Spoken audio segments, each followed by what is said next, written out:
Welcome to Montessori Mondays with Holly. I am so excited to be here with you guys. We have a hot topic to talk about today.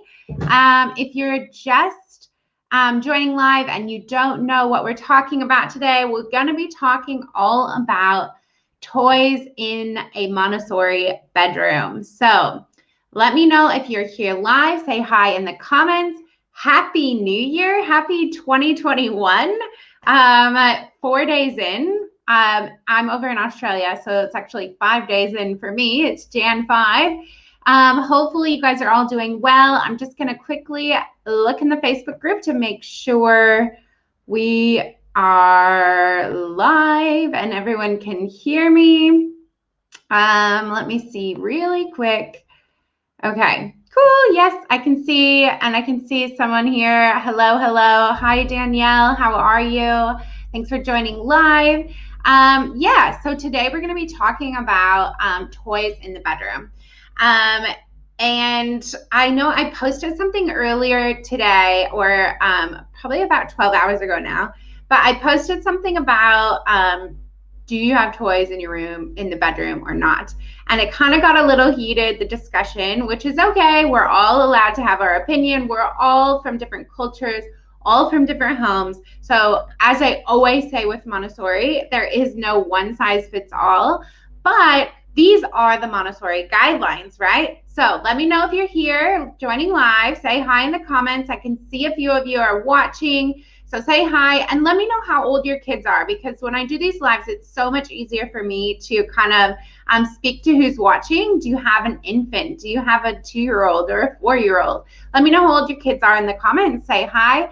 And one question that I really get a lot, I do a lot of home assessments, right? And when I do these Montessori home assessments, a lot of people ask me, why can't you put your child's toys in their room? And to be fair, it's a really great question, right? I would assume a large portion of us, we're kind of raised with that whole be seen and not heard parenting phase, right? That phrase of a child should be seen and not heard is definitely becoming more and more unacceptable. And it's my belief, as well as Maria Montessori's, that the toys in the bedroom during these younger years, right? Just during these younger years should be a thing of the past as well.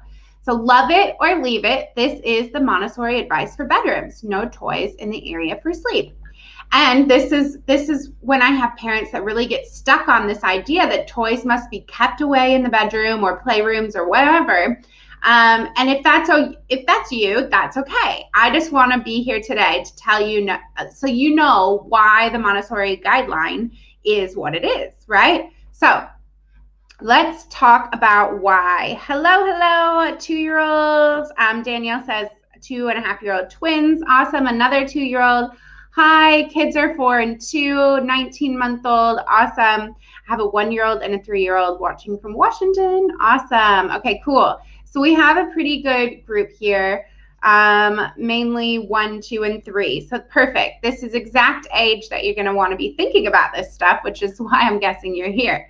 Another one daughter is almost 4. She is actually sleeping in her own room for the first time tonight. Awesome. That's exciting. And a 2-month-old. Awesome. We'll be talking a little bit about the infant stage as well. So don't worry. We will be speaking about that. Hi, how are you? If you guys don't know, I'm going live on something called StreamYard, and you can put your name. There should be a link above, and you can put your name in there so I can see your name when the comments come up. Otherwise, I'm just seeing the word Facebook user, so I can't personalize my hellos, but I can see you saying hi. 20-month-old today. Oh, exciting. Getting so close to 2. Okay, so let's talk about why. Montessori splits the home up into 4 sections. So if you've never heard this before, this will be new for you. There's the area for work or movement.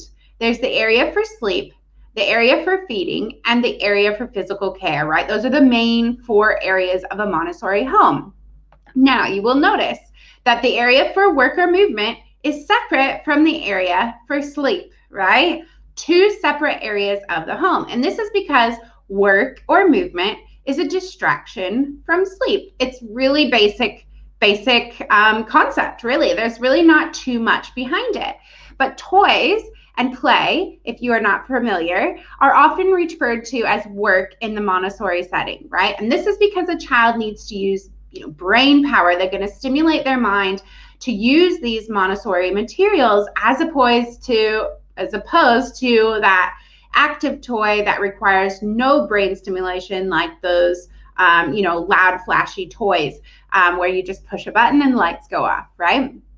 So these Montessori materials are really allowing your child to work or manipulate the material rather than just pushing buttons and doing nothing. So when we talk about toys or materials in the bedroom, these are the type of materials we're talking about. We don't want these distractions of work in the bedroom. And when you have these Montessori materials in your child's room, they'll want to work with them or play with them, right? And even at that young age of 2 months old, a child can easily be distracted by their Montessori materials. So at that age, it would be the mobiles, right? You start putting the Montessori mobiles up around that age. And if you put that above their bed, they're going to think they need to be working, right? And working at that age is, focusing on the mobile. It's the black and white mobile, and really it's work for that child. So when we're putting mobiles above beds, this is actually a distraction from sleep, right? That's their work and play. So you would want to put that mobile somewhere else.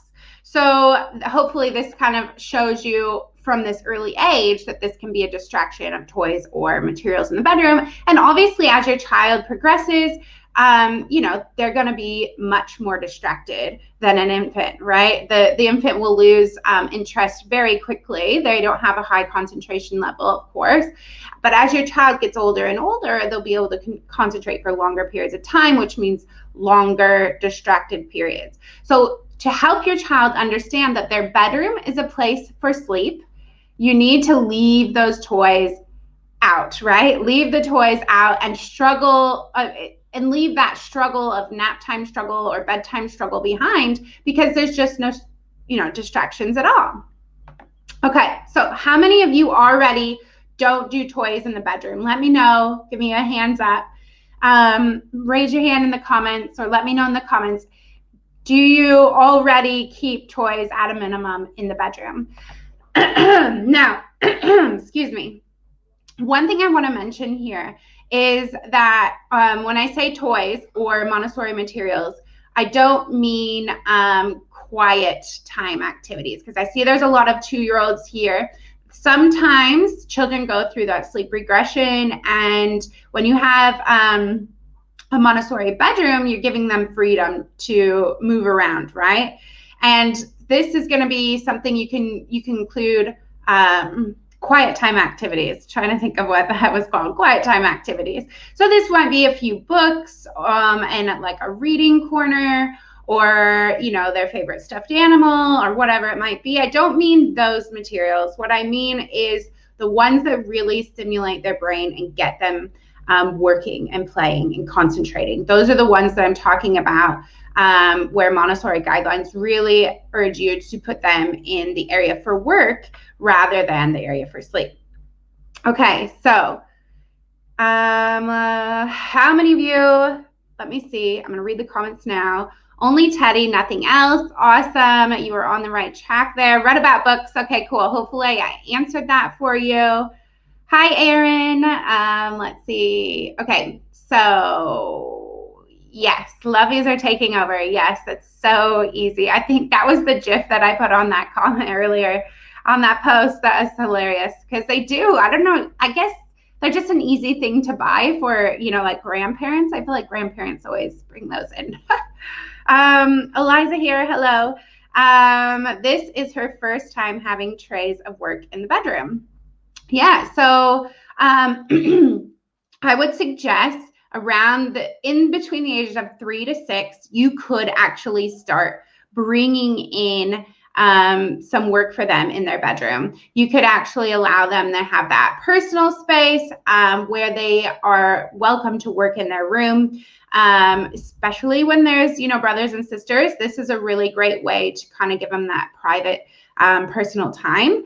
But before the age of 3, and even really the whole year of 3, I would really strongly suggest not having any, brain stimulating Montessori materials or toys in the bedroom.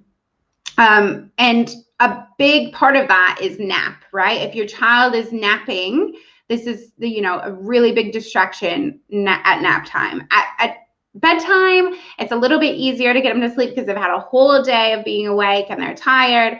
Nap time can be a bit of a struggle for some people, and that is one thing you can do to kind of lessen that struggle. Danielle's saying at a minimum, but have a pickler and a shape sorter and books, right? Let's see. We keep no toys in the bedroom. We've even struggling include quiet time activities for 2-year-old as she's 0 or 100 miles. Yeah, exactly. And in our home, we have books and that's it. So books and then whatever stuffed animal, they each have one stuffed animal they sleep with. So, and then obviously we have some other things like a self-care, they can get dressed in their room. All of their clothing is at child size height. They have access to all of that. You might want to put a mirror or a stool in there. Things of self-care nature is fine. That's not technically, work setting on a shelf or a toy. Okay, so if you guys are somebody who does have toys in their room, this is something we are going to help you do. And I want to tell you guys a little bit about how I can help you do this. It's something called the 4 Days to a Montessori Home Challenge, and it's open for registration. And this is exactly the sort of stuff that we help parents do during our 4 days together. I won't get into it just yet because I want to talk a little bit more about the bedroom, but I'm going to talk about it in just a minute, right? We'll talk about the challenge in just a minute. So the second reason why Montessori guidelines suggest that you don't have toys in the bedroom is that Montessori gives freedom within limits to create independence, right? So Montessori gives young children a lot of freedoms that traditional parenting styles would not.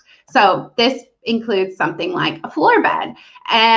As an infant, right? You don't see that in a traditional parenting or traditional home, right? But if you have a Montessori style floor bed or a toddler bed, one that they can easily access on their own, your child will have freedom to roam the room, which would make the materials or toys a huge distraction from sleep. And this is the area for sleep, right? So the entire idea behind this is so that the child is not restricted and they're free to roam the room. And as your child gets older, they'll be able to move about independently in their room. And if there are toys or distractions in their room, it will hinder that sleep, right? This is really all about viewing, excuse me. This is really all about viewing things from your child's perspective, right? If you put your child down for nap, and they are, surrounded by stimuli, it's going to be very hard for them to make the choice to lay down and rest, right? When you take that freedom within limits, that the limits is taking those toys out, right? You're giving them the freedom to roam the room, but you need to put limits on it because they're not developed enough to make the choice to understand that they're tired, that they need to sleep. Okay, so let me know if that makes sense in the comments. Let me know, do you guys have a floor bed? And if you do have a floor bed or even the low toddler beds, we did the low toddler bed versus the floor bed because of the climate we live in and all of that. But as long as they're able to easily access it, that's fine. Floor bed, you would want to start as an infant. Obviously, your child can't crawl up and down. Let me know in the comments here. I can see some comments coming in. At a minimum, oh no, wait, I already read that one. Let's see, we have no toys in the bedroom. Sorry, I think you might need to sip a little water. Yes, I know, sorry. Okay, so now that you've heard my case for not having toys in the bedroom, where should you put them, right? If they don't go in the bedroom, where are they gonna go? Well, that's exactly what we will be talking about during this 4-day challenge. And if you haven't already joined us, make sure you join us. It's thistoddlerlive.com/Montessori-challenge and get signed up. We will be starting on January 18th, and this challenge is seriously always amazing. So make sure you guys get signed up before we get started, because once we start, you can't actually sign up any longer. Like I said, we start on January 18th. I'm just going to go ahead and put that link there for you guys for anyone who hasn't signed up already. And once we do, we're going to be going through so much stuff together in 4 days. So during this challenge, we're going to walk you through these really small changes that can really create huge benefits, like knowing exactly which toys your child will play with for longer periods of time. Imagine what you could do with for 30 extra minutes of free time, right? I know a lot of us are in lockdown situations. We're at home a lot more than we are used to, and 30 extra minutes is a lot, right? So we'll take your main living space from maybe overwhelmed, cluttered, or unorganized to a beautifully prepared area for your child to flourish in, right? We're talking about this area for work and movement. We're going to set it up, and yeah, that's what it's all about, this 4-day challenge. Don't worry though, you don't need all the things or expensive materials or, you know, a million Pinterest ideas. All you need to do is show up ready to transform your main living space. I'm going to add the link in the comments again. If you guys have any questions for me, let me know here now while I'm live. Questions about the challenge, questions about toys, Montessori guidelines about the bedroom. I'll keep an eye on this video, and I'll come back and answer questions during the week for anybody who is following along on the replay. Let me just see here really quick if you guys have any questions. Sorry, I'll just add that in there. Okay, so I'm waiting just a couple of minutes to see if I have any questions about the bedroom or anything like that. I'm happy to answer for you guys before I hop off. This challenge is going to be absolutely amazing. Every year we do the challenge. Every year we do it a few times a year, and it just keeps getting bigger and bigger and bigger. Literally tens of thousands of parents have gone through this challenge already, and yeah, we're really, really excited to be bringing it to you this time. We're going to change a few things up from last time. So if you've done it before, definitely get on there and do a refresher with us. Honestly, if your house is anything like mine, it is like cluttered to the max with all these new Christmas presents and all of this holiday stuff. This is a perfect way to kind of reset your home and get Montessori aligned. Let me see. I'm not seeing any comments, guys. So I will come back and check this out for you guys. And I look forward to hopefully seeing you all inside of the Montessori Challenge. Bye-bye.